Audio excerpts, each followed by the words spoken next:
All right, this is a good enough video. It dropped 2 months ago. I'm kind of late. I just didn't see that this one dropped. We have invasive animals destroying the planet. Low-key, humans need to be number one. Because we are animals. Humans need to be number one. Let's start with the animals that are collapsing ecosystems and slowly work our way towards the ones destroying entire continents. Okay. Number 8, silver carp. Silver carp are some of the most destructive invasive fish that can infest any body of water. But I must admit, it's the only invasive animal on the list that is actually They look goofy. We've all seen the videos where the fish launch themselves out of the water, smacking people on the side of the head or body. Now, of course, they sometimes send people to the hospital with broken bones or concussions. They're that strong? But that's just a small price to pay for comedy. Silver carp have caused the most destruction here in the U.S., specifically in the Mississippi and its connecting rivers. Yeah, we're in the clear. Were first brought from Asia and introduced to the U.S. in the 1970s by companies trying to clean their private lakes. This is because carp are filter feeders and consume algae, plankton, or really any small particles suspended in the water. But of course, the fish ended up escaping during a flood, making their way into the Mississippi River, where they quickly multiplied into the millions. Today, these rivers are absolutely overrun by these fish, since they easily outcompete native animals for food. Many states are trying everything they can to stop the carps from spreading, from shocking the water to hurting them with the shocking the water is crazy. They have even created a sport to try and get rid of them. And since this is America, of course, the sport is just shooting them. For example, in Kentucky, the Department of Fish and Wildlife hosts bow fishing tournaments where participants kill as many of the fish as they possibly can, with the winner taking home $10,000. 10 racks? Another way people can come together to help fight this invasive species is by simply eating them. Yes, that's the fish valid. is very I was about to say, it probably tastes good. Minimal to no mercury, is packed with vitamins and minerals, and great for overall health. I don't think I've had some carp. Exact reason. I'm not really that into fish though. You know, I eat some fish, but you know, fish is not my favorite. Americans don't eat it. Number 7, cane toads. Invasive cane toads. I don't like any. Look, shout out to all y'all that like amphibians. I'm not one of them. All right, I can't stand frogs, toads, none of those, bro. Excuse me, and reptiles too. I don't like amphibians. I don't like reptiles. I'm not really into none of that, bro. Most destructive animals on the entire planet, and in many cases have single-handedly collapsed entire ecosystems. That doesn't surprise me. Native to South and mainland Central America, but thanks to humans, they have been introduced to various parts of the world. Not surprising. Let's just take a look at Australia. It's perhaps the place that has been. I ain't gonna lie, Australia is taken over by too many animals, bro. Y'all, I feel bad for y'all, bro. Y'all gotta deal with spiders, crocodiles, kangaroos, toads, probably even more stuff I don't even know about yet. Devastated. In 1935, 102 cane toads were released into the wild in hopes that they would eat the cane grub, a small larva that was decimating sugarcane crops. Sugar scientists must have just taken a look at their names and figured that the cane toad must eat the cane grub. My since their names were practically a match. That's insane. But as it turns out, the cane toad eats just about everything, from birds, insects, they be eating birds. How big are they to be eating birds? Reptiles, rodents, and even dog food. But the one I was gonna say dogs too. I was about to say, ain't no way they don't eat. You guessed it. Cane grubs. Oh, cane grubs. To rub it in the scientists' faces, they would even prefer to eat trash before the grubs, reminding the scientists yet again how much of massive failures they truly are. That's crazy. Today, there are around 200 million cane toads. That's low key, bro. Everybody should move out of Australia for a couple years and we should nuke it. We should nuke it. We should let everybody move, warn everybody, you feel me, gather everyone up, pay for their rent for like a year, wherever they at, kind of displace them for a minute and just nuke it. Just nuke it. And then let everybody come back once all the radiation and stuff dies down and we could, you feel me? In Australia, you build the opera house and all that. Number is only growing. Now let's just take a look at the.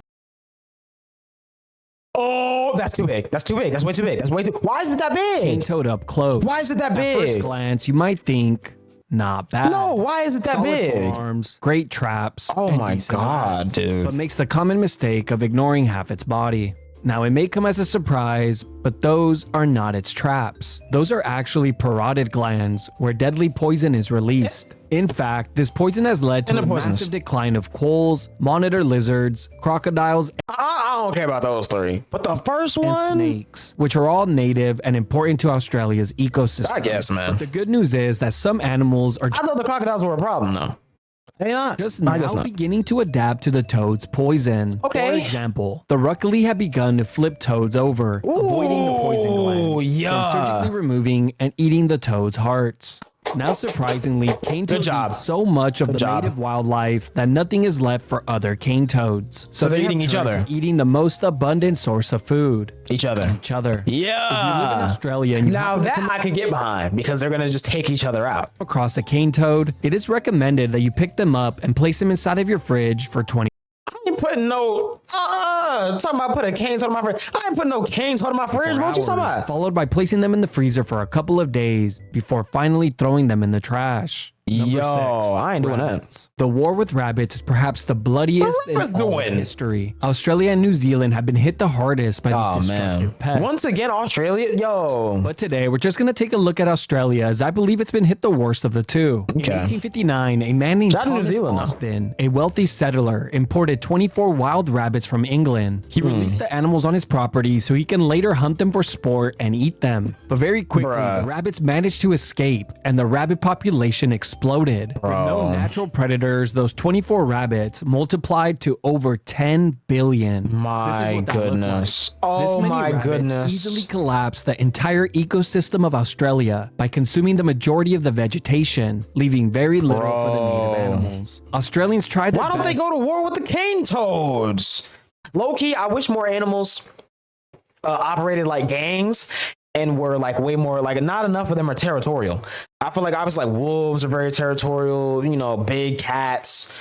I feel like sometimes bears can be, you know, the apes and stuff, they be a little territorial. But I feel like the rabbits and the cane, they should be a little bit more territorial. And if they catch one of them, you know what I'm saying, they should go to war, bro. Is to hunt I feel like that would be entertaining. Animals as they could. And it would help solve the problem because they'd be dropping each other off. But no matter how many they killed, it wouldn't come close to 10 billion is OD. So instead, the Australian government turned to bioweapons. In the 1950s, scientists released a rabbit-specific virus called myxoma virus, which wiped out a good chunk of the population. Something's telling me this isn't gonna end well. Rabbits developed immunity to the virus. So again, in the 1980s, scientists released a new targeted virus. This time, it would be rabbit hemorrhagic disease, which only took 48 hours to kill and would end up eradicating 90% of the rabbit population in many areas. Now I kind of feel bad, though. Once again, the rabbits began to develop immunity. Today, this game of catch-up continues, and there are still over 200 million rabbits in Australia, happily destroying everything they touch. Like, I kind of feel bad because like they're like, I just don't like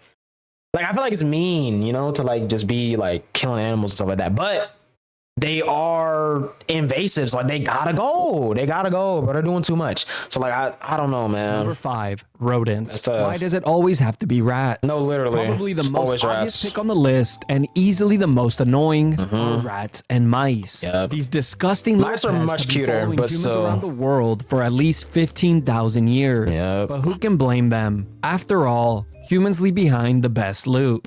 Now, in the majority of cities and towns, rats and mice are just a nuisance. But of course, in places like New York, they're just your roommates. Literally, bro. One of the places where invasive rats and mice... Honestly, it's only a matter of time before they legitimately start charging rats rent.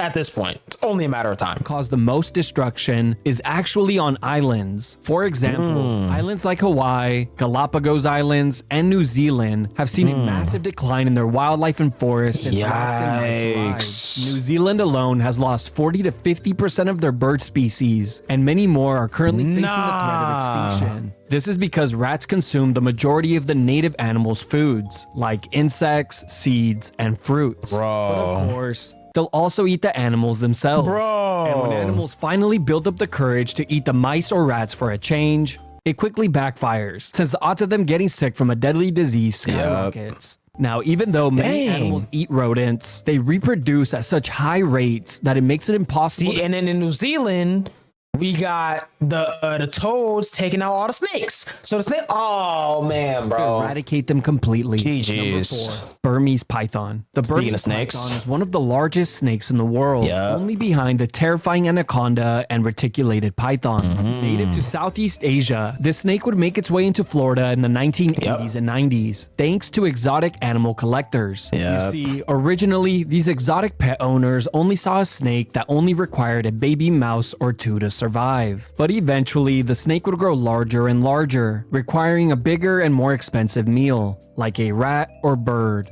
And eventually, a Chipotle burrito. So realizing that they are slowly going broke and losing hope that someone would someday say, cool snake, they come to the logical conclusion of simply releasing the snake into the wild, making their problem everyone else's. Today, there are tens of thousands of Burmese pythons in the Florida Everglades, consuming just about anything that They're terrible. From birds and mammals. They literally ruined the Everglades, bro. Like, absolutely ruined them. There was already, you know, kind of crazy stuff going on down there, but those snakes just, to alligators and crocodiles. And in some parts of the Everglades, animals have declined by over 90%. Literally, it's so bad, bro. Today, many people in Florida hunt these snakes as a full-time job, earning as much as $150 for every 8-foot snake they catch. The difficult part is that these snakes are some of the best at hide and seek. Me personally, I ain't trying to catch no snakes, bro. Their stealth level. One thing we've learned from Tears Do, their stealth level is really high, bro. Since they love to hide in dense vegetation, underground, in the water, and even in the trees. And in a surprise turn of events, when you least expect it, these snakes could find and tag you. That's one of my biggest fears, literally. I cannot sit on a toilet anywhere without like looking in it first. Since it's not uncommon for the snakes to work their way sure there aren't any snakes in there systems and into toilets. Even though Florida memes are funny, we have to give credit where credit is due. Florida can hang their alligator skin hat knowing that they are currently in first place for having the most amount of invasive animals on the planet. It's terrible. And all them iguanas and stuff in South Florida, they're also very invasive and they've been eating everything. And they're starting to expand, so they're starting to move up north. They're starting to slowly get to Central Florida. And bro, I ain't with that. I ain't gonna lie. I ain't having that. I gotta get out of here. This is the only animal on the list that I've encountered firsthand. And trust me, they are as mean and disgusting as they look. I've had wild pigs threaten to charge at me up close. Nah, that's crazy. Once I got a good look at my insane physique, it of course cowered it out by not chasing me. Wild pigs are native to Eurasia and parts of North Africa, but were brought over to the US, Australia, and Europe as a food source. But you will never guess what happened next. They escaped, and in the wild, their numbers quickly exploded. One interesting thing to note is that it took humans thousands of years to domesticate wild pigs into the smooth and gentle pink giants we see on farms today. But if that same pig managed to escape into the wild in a matter of months, it would revert back to its original form and look like this, which makes me sick just looking at it. Dang. A wild pig can grow as large as 150 pounds. And before you say, what about Hogzilla? He was much larger. But that was nothing more than a cheap and disgusting perspective trick that hunters like to abuse, making the animal look much larger. Of course, I only do this when holding a fish. After all, how else would I convince my friends that I know what I'm doing? Now let's talk about why these animals are so destructive. For one, pigs are omnivores and opportunistic feeders, so they will eat pretty much anything, leaving nothing behind for native animals. Terrible. One of the most destructive habits of wild pigs is rooting, where they dig into the ground to consume the plant's roots, which destroys the soil and kills native plants, preventing them from growing again. Another terrible habit that pigs have is wallowing, where they roll around in the mud next to a water source, contaminating the water with bacteria, diseases, and parasites, which affects the native wildlife that drink the water. Now, here in America, farmers and landowners are sick of these pigs and are fighting back the only way we know how. Guns, which is by shooting them with high-caliber machine guns from... I ain't gonna lie. I love to see those videos of people in helicopters just absolutely gunning down pigs, bro. It's kind of funny. After all, because they're invasive. There's no other way. Yeah. Now, I know what you're thinking. Lucky them. But don't worry, you can always pay to experience this for yourself. You can do this for 3 bands per person. Honestly, one day I might do this on stream. I don't know. I don't really want to do IRL streams and stuff like that, but if I ever do, I'd probably do this. That sounds kind of fun. Number 2. That sounds kind of fun. I ain't gonna lie. Snake. A little bit. The brown tree snake is a mildly venomous snake native to Australia, Indonesia, and Papua New Guinea. But during the 1940s, the US military accidentally brought the snake to Guam, most likely in shipping containers or in cargo. It's always us. There are around 2 million of these snakes on the island, or around 3,000 snakes per square mile, making it almost impossible not to run into them. That's too many snakes. On the island, picking up common items like tree branches, logs, and cords are all a frightening game of roulette. The brown tree snake is the only species of snake on the entire island, which hasn't allowed enough time for the native animals to adapt accordingly, leading to 7 out of 18 native bird species to become extinct, permanently changing Guam's ecosystem. But not only are these snakes eating all the native animals on the island, they are also constantly causing power outages, since they love to climb on transformers and electrical lines, causing them to short circuit. Today, US authorities are fighting back by using helicopters to drop thousands of dead mice onto the trees for the snakes to eat. The free meal comes with a deadly amount of painkillers, which are glued onto the mice, causing the snakes to die soon after eating them. Okay, that's a good strat. Time will tell if this proves to be an effective way of controlling the snake population before all the native birds and animals are completely wiped out. Number 1. Feral cats. Who would have thought that these cute and cuddly animals... It sucks, man. The cat problem is terrible. And that's why you need to go adopt a cat, bro. Or TNR. Trap and release, man. You know, gotta get them neutered. Gotta get them spayed, you feel me?